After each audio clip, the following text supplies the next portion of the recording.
Joining us now, House Minority Whip Steve Scalise and Florida Congressman Michael Waltz. Okay, Mr. Scalise, let's start with you.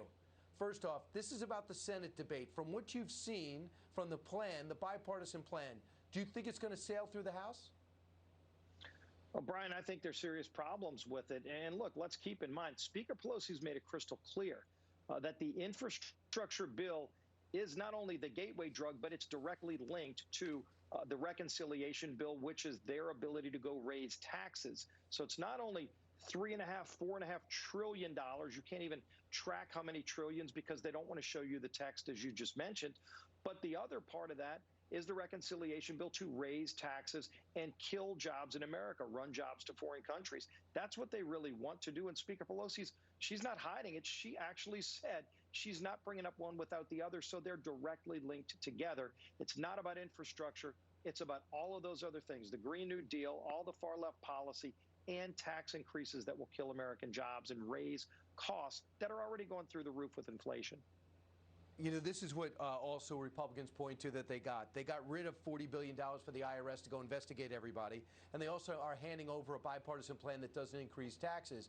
Congressman Waltz, with the majority whip is, the minority whip is talking about, is Ilhan Omar and the rest of the squad and others say we will not sign off on this bipartisan bill unless we have the other one also in front of us at the same time. This could be a 10-car pileup. Yeah, Brian, I mean, Whip Scalise is absolutely right in that this is hostage legislating on the part of Speaker Pelosi. And she is beholden to her left. She's scared of the left. You know, they're demanding free across the board, plus a Green New Deal. The sad thing is that we actually do as a country badly need hard infrastructure, roads, ports, bridges. You know, Brian, the Chinese are about to build their 1,000th shipyard. You know how many we have? 24. And we're a maritime nation, right? They've built 18,000 miles of high voltage power lines over the last few years. We've built zero. They've got 5G connecting smart cities. We still have dial-up in our rural areas. We badly need this. I think a lot of Republicans very much want to support it because it's the right thing to do for our country. Right. It's the connective tissue for our economy. But this hostage legislating that Pelosi's doing, you know, is the same old from her. And this is why we've got to send her back to California and fire her and get her into retirement in 15 months. So real quick, if they hand you that bipartisan bill as you understand it, you'd sign off on that? We would negotiate it down. I think we'll negotiate it down in the House, and then it'll go to some type of conference with the Senate. But look, the other thing, Brian, real quick, I don't think they fully have the votes for that $3.5 trillion. That puts a lot of their moderates in a bad place. People are scared of inflation, and they're making the tie. A majority of Americans are making the tie from those higher prices to the out-of-control spending that's going on in Washington, D.C. I don't think she has the votes for the $3.5 trillion. We're going to put her in a box.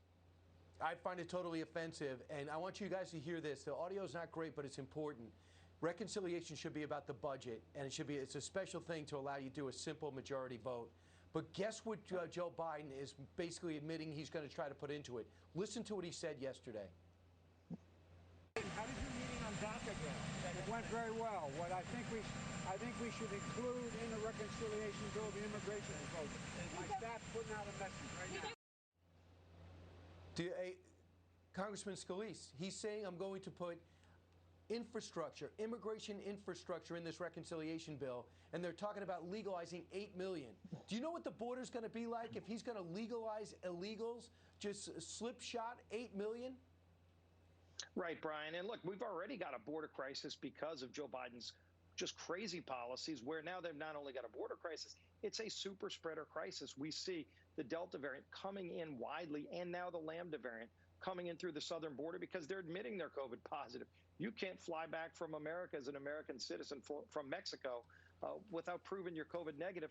But if you come here as an illegal, saying you're COVID positive, they let you into the inner cities of America. And so what you're seeing, they want to do the whole liberal wish list in the reconciliation bill. So it's tax increases, it's the Green New Deal.